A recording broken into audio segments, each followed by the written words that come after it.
Depois de terminar o curso no técnico, mudou-se para Cambridge, no Reino Unido, A para maneira tirar o como seu isso aconteceu doutoramento. deve-se ao professor Portela.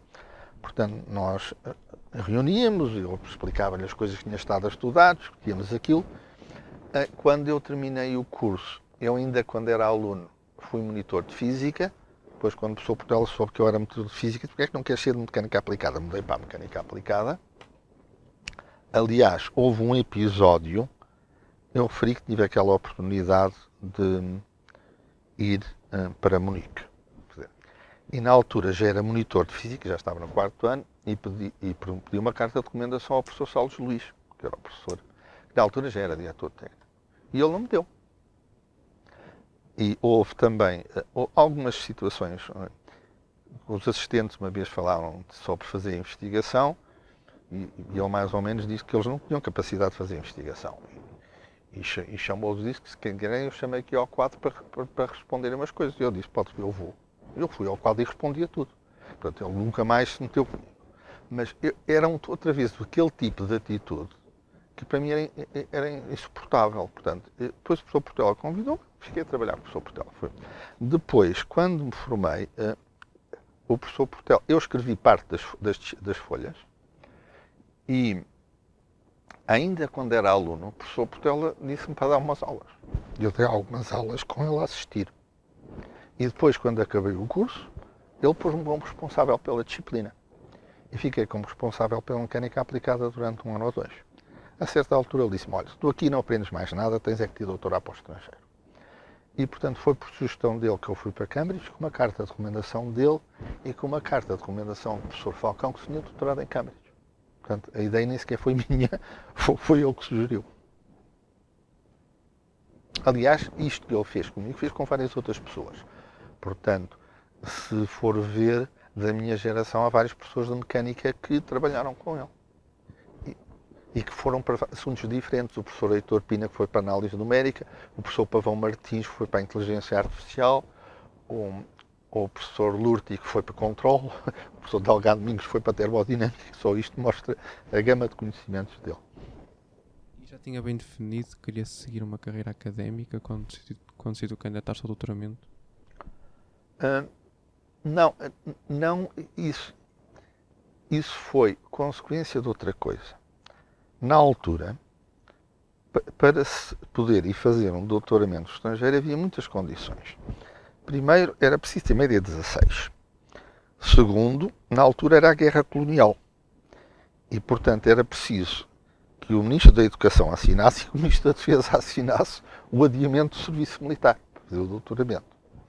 Além disso, era preciso ter uma bolsa, e a bolsa foi dada pelo Instituto de Alta Cultura. E a bolsa tinha uma condição, é que, após concluir o doutoramento, a pessoa comprometia-se a voltar para Portugal e ensinar pelo menos 10 anos em Portugal. Claro que houve muita gente que não cumpriu nada disso, nem havia maneira nenhuma de obrigar a pessoa depois a vir. Eu tive a oportunidade de ficar no estrangeiro e, aliás, quando um aluno está a terminar o doutoramento e que lhe querem oferecer um lugar, a pergunta que lhe fazem é o que é que vai fazer depois do doutoramento. E a minha resposta, eu cortava logo o assunto. Dizia que me tinha comprometido a voltar para Portugal e que tencionava fazer, e considerava que Portugal era um país não rico e que tinha investido alguns recursos no meu doutoramento e que eu achava que eu tinha o dever de voltar e digamos, de pagar esse investimento. Houve uma vez uma pessoa que me disse que eu ia voltar para um lugar famoso. Eu disse que não havia lugares famosos em Portugal. E depois disse, então vai tornar famoso. Eu não respondi, mas o que eu pensei foi que ia acontecer. Quando voltei, ia ter muitas resistências, porque o ensino cá era feito à base de sebentas, e eu não ia ensinar por sebenta nenhuma. Portanto, ia ensinar pelo curso que eu fiz. E eu nunca tive problemas com os alunos com o que ensinava, mas tive problemas com os docentes. Quando eu comecei e fiz o curso diferente, o argumento de alguns daqueles docentes que estavam habituados às sebentas é que os alunos não vão perceber isso. Não, claro que os alunos percebiam isso. Eles é que não se percebiam aquilo, nem estavam para estudar. Portanto, os problemas eram o inverso, não é? Mas pronto, todas essas fases passaram. Mas, portanto, havia esse compromisso e eu achei que devia assumir esse compromisso. Eu vejo com uma certa ironia que hoje em dia as pessoas acham que os nossos grandes investigadores são aqueles que ficaram no estrangeiro onde tinham boas condições de trabalho.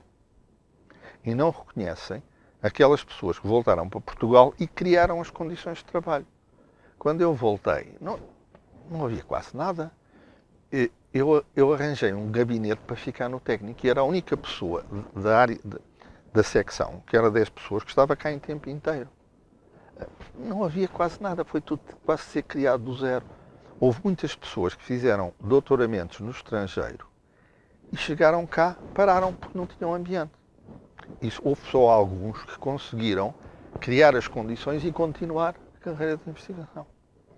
E a maior parte dos grupos de investigação que existem hoje foram liderados ou criados por pessoas que se doutoraram no estrangeiro e que conseguiram continuar. Portanto, nesse período, isso foi no período depois da morte de Salazar e antes, enquanto Marcelo Caetano era presidente, houve um ministro da Educação, que foi o Veiga Simão, que foi o primeiro a reconhecer os doutoramentos no estrangeiro.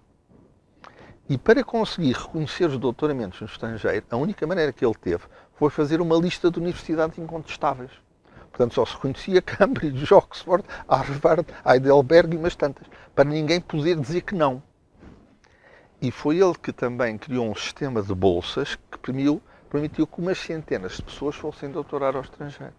E foram parte dessas pessoas que voltaram e conseguiram manter a investigação e criar grupos que deram a investigação que atualmente existe em Portugal. E, portanto, a situação atualmente no técnico é completamente diferente. Há um corpo docente profissional, há grupos de investigação e há uma qualidade de ensino muito mais uniforme. Que ambiente é que encontrou em Cambridge em comparação com o técnico? Hoje em dia o técnico não é muito diferente de Cambridge. Na altura era totalmente diferente. Portanto, lá vivia-se de ensino e investigação. No técnico, o ensino era uma atividade a tempo parcial da maior parte dos professores. Muitos dos alunos vinham cá para tirar um curso, porque um curso era um canudo e era uma carreira profissional.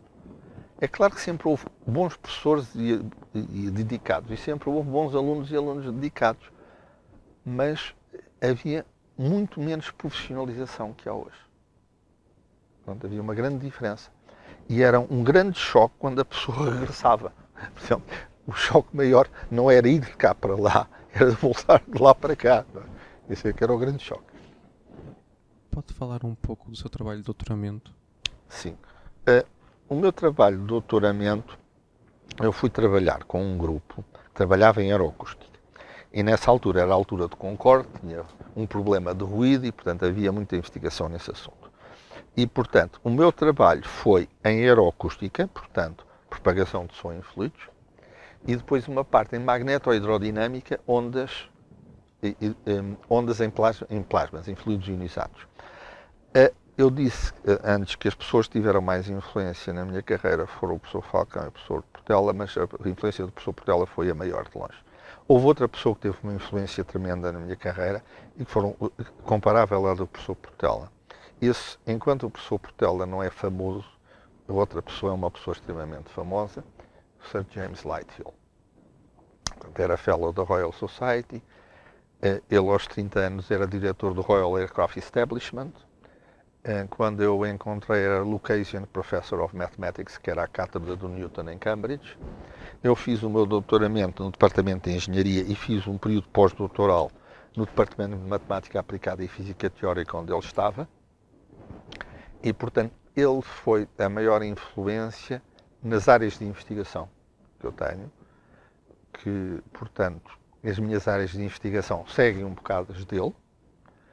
De certo modo, quando eu fui para Cambridge, já tinha estudado muito e sabia bastante de matemática e de física, mas não tinha a noção de como aplicar. Tanta noção de como aplicar e de como investigar. Tinha os conhecimentos. E foi com ele que eu aprendi muito isso. Ele interessou-se pelos meus trabalhos, foi ele que comunicou vários dos meus artigos aos Proceedings da Royal Society, portanto foi uma pessoa que também apoiou o meu trabalho. E foram as duas grandes influências. E se eu quisesse dizer quais são as pessoas que eu considero completamente excepcionais e completamente acima da média que eu encontrei na minha vida, foram o professor Portela e o Sir James Lighthill. e considero-os comparáveis. Embora o professor Portela seja um desconhecido porque viveu em Portugal e o outro seja famoso porque viveu em Inglaterra e tem doutoramentos honoris causa de 40 universidades e tudo o resto. Imagino que se tenha cruzado muitas vezes com o Stephen Hawking, ou não? Cruzei-me algumas vezes com o Stephen Hawking, porque ele estava no Departamento de Matemática Aplicada e Física Teórica, mas eu não trabalhava em assuntos próximos, era mais vê-lo passar na sua cadeira. Aliás, na altura diziam que ele só tinha uns meses de vida, para ver como são as previsões médicas. E também na altura ele até foi internado e acabou por casar com a enfermeira que tomava conta dele e viveu estes anos todos para mostrar como é a medicina. Mas ele era uma pessoa de uma determinação e de uma vontade inquebrável para vencer todas aquelas limitações físicas e para, digamos, para fazer todo o trabalho que fez. E portanto, também vi os testemunhos de outras pessoas que o conheceram. E, portanto, não tanto eu falar diretamente com ele, até porque era difícil falar com ele, que a maior parte das pessoas não conseguia perceber o que ele dizia. Portanto, era uma pessoa que estava assim numa posição, só meia dúzia de pessoas é que conseguiam entender. Mas, por exemplo, ele vivia numa casa e ele levava 2 horas a ir da sala para o quarto, mas ia sozinho. Era uma pessoa de uma vontade inquebrável. E o que é que significa ganhar o prémio Senior Rose Bowl Scholar? Imagino que seja uma bolsa de investigação, mas... Era uma bolsa pós-doutoral que era dada pelo Trinity College e que tipicamente era um concurso interessante. Nós cá achamos que os doutoramentos fazem numa área, os concursos fazem numa área, mas em Cambridge o doutoramento é um doutoramento, não dizem que é.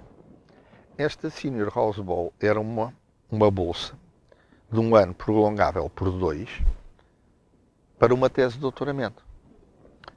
E o que a pessoa tinha que fazer era, escrevia um texto de 15 páginas explicando o conteúdo da sua tese de doutoramento. Tinha que ser legível por um leigo.